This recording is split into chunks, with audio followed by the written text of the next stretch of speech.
Watching 48 Fastcast.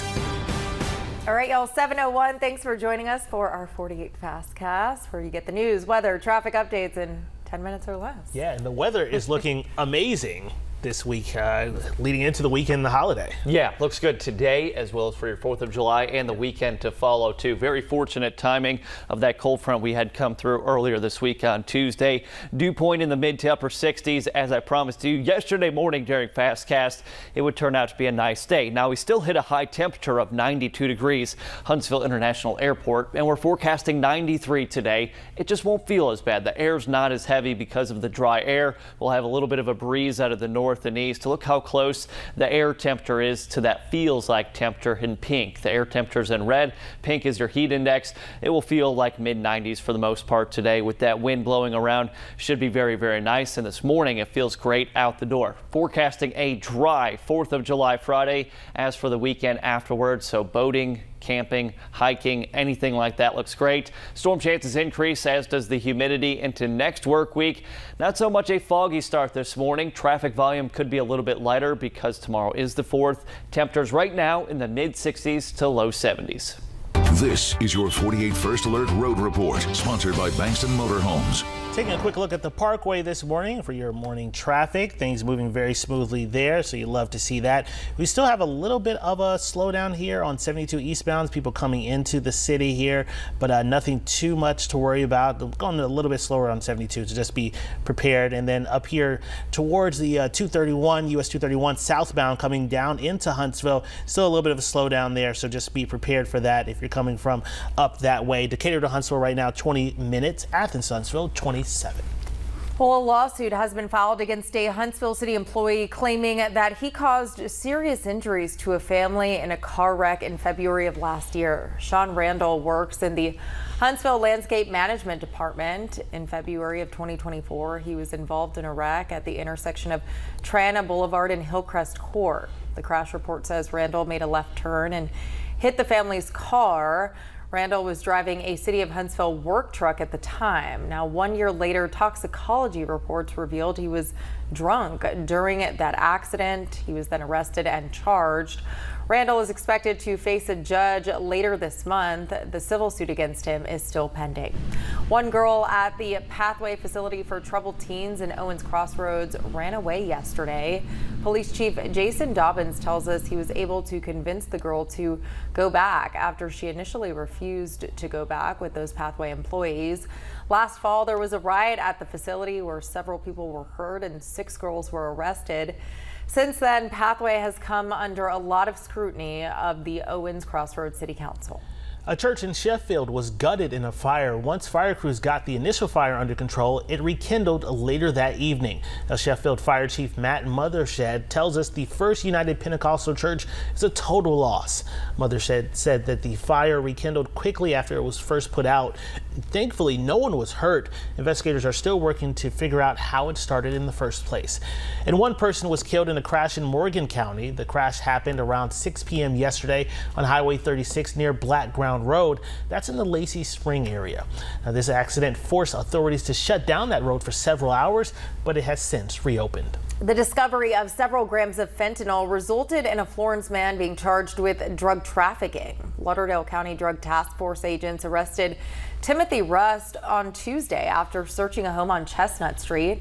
Florence police say 15 grams of fentanyl and meth was found. Rust is charged with trafficking fentanyl and drug possession. Colbert County authorities, meanwhile, have arrested a Tuscumbia man they believe was selling drugs near a school. Cleo Barnett was arrested Saturday after being indicted by a grand jury.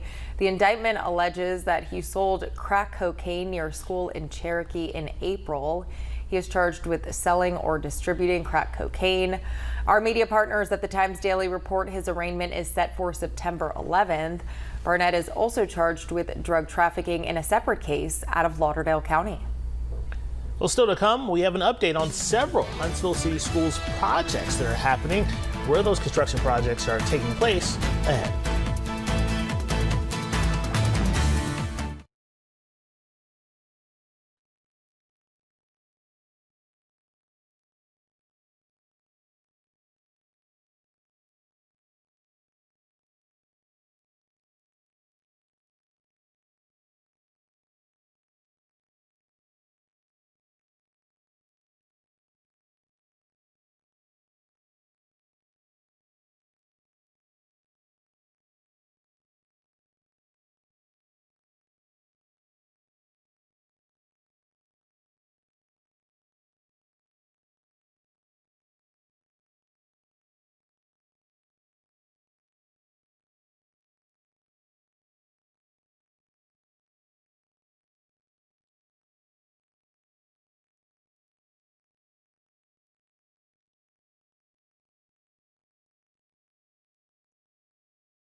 Welcome back. Even though school isn't in session right now, it's still a busy time for Huntsville City Schools. Yeah, construction crews are working to finish several projects before students head back to class on August 4th. By the time they do get back, the Huntsville Center for Technology should be finished. The facility was created to bring all of the district-wide career tech programs under one roof.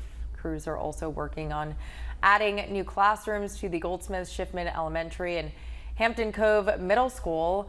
Turf fields are being added to Columbia, Jemison, and Grissom High Schools. Craig Williams with Huntsville City Schools says students and parents should be excited to see the finished products. Every school year, the beginning of the school year is always an exciting time when parents are doing the back-to-school shopping. We're waxing the floors, making sure the buildings are welcoming, getting the grass cut and pulling weeds from the flower beds, all that type of thing. But obviously, it's even more exciting knowing that we have a capital plan that's coming to life and coming to fruition, and seeing dirt moving across the city and seeing the buildings go up. Last year, the district approved a 10-year capital plan that outlined the long-term vision for schools in the city. Now, your first alert weather with meteorologist Eric Burke. Hard to believe they're talking about schools going back in session, but we're not going to rush into that. We've got a nice 4th of July holiday weekend to look forward to. Perfect for the pool, boating, camping, outside, inside, whatever you've got going. Big barbecue. I like that idea. 93 or high today, 95 for the 4th itself, and we're staying in the mid-90s by the weekend. Humidity levels creeping up a bit for Saturday, Sunday, so you might notice by the weekend it does feel a touch more humid, and then the humidity comes roaring back into next week, and that will mean more chances for rain showers and storms. Today, I think we'll see a bit more cloud cover than sunshine, especially compared to yesterday. Future radar trying to hint at a shower. We're going to keep the forecast dry for today as well as tomorrow. Dew point right now in the 60s to low 70s. We'll have a breeze today out of the north and east, about 5 to 10 miles per hour. But look at your 4th of July. If you're watching any of the firework displays today or tomorrow, looks good. Temperatures in the evening should be in the mid to upper 70s. My best advice, just don't forget that insect repellent, as the bugs, they also like to watch the fireworks with you. Great advice there. So definitely do that and definitely enjoy your 4th of July holiday. Thanks for joining us here on the Fastcast. Make sure to come back for noon with Gina and Eric. All right, have a great day, guys.